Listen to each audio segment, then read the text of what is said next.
बिस्मिल्लाहिर्रहमानिर्रहीम। अस्सलाम वालेकुम नाज़रीन।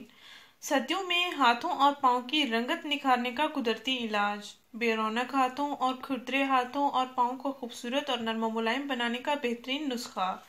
नाज़रीन, खूबसूरत हाथ और पाँव शख्सियत का आईनादार होते हैं। हाथों को नरम मुलायम बनाने के लिए ये एक बेहतरीन टोटका है जिसको आप आसानी से घर में तैयार करके भी इस्तेमाल करें। इंशाल्लाह आपको पार्लर जाने की भी ज़रूरत नहीं पड़ेगी और आपको परेशान होने की भी ज़रूरत नहीं पड़ेगी।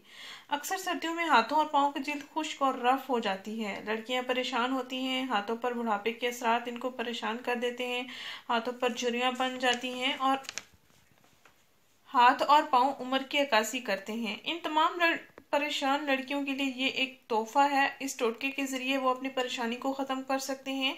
ये कितना लंबा प्रोसेस भी नहीं है, कुदरती तरीका इलाज है। नाज़रीन, आपने करना ये है कि 1 चम्मच एलोवेरा जेल ले लें और 1 चम्मच जैतून का तेल ले लें जिसको ऑलिव ऑयल भी कहते हैं।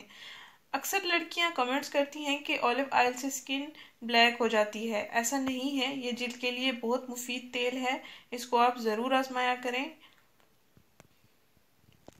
यानी 1 चम्मच आप एलोवेरा जेल और 1 चम्मच जैतून का तेल एक प्याली में ले लें। इन दोनों अज्जा को अच्छी तरह से मिक्स कर लें। फिर इस मिक्सचर को आप अपने हाथों और पाँव पर अप्लाई करें। 10 मिनट तक आप हल्का हल्का मसाज करते रहें। इंशाल्लाह आपको काफ़ी अच्छा रिजल्ट मिलेगा। और ये अमल आपने रात को सोने से पहले इस्तेमाल करना है और हाथों और पाँव को नीम गर्म पानी के साथ धोकर ही सोना है। सुबह उठेंगे आपको अच्छे रिजल्ट्स नज़र आएंगे। आपके हाथों और पाँव की जिल्द नरम मुलायम सॉफ्ट और ग्लो करना शुरू कर देगी। नाज़रीन, इस टोटके का आपने रोज़ाना इस्तेमाल करना है जब तक आपको तसल्ली बख्श रिजल्ट्स नहीं मिलते। नाज़रीन, इस वीडियो को तमाम परेशान लड़कियों के साथ ज़रूर शेयर करें। इस चैनल को ज़रूर सब्सक्राइब करें। शुक्रिया। अल्लाह हाफिज़।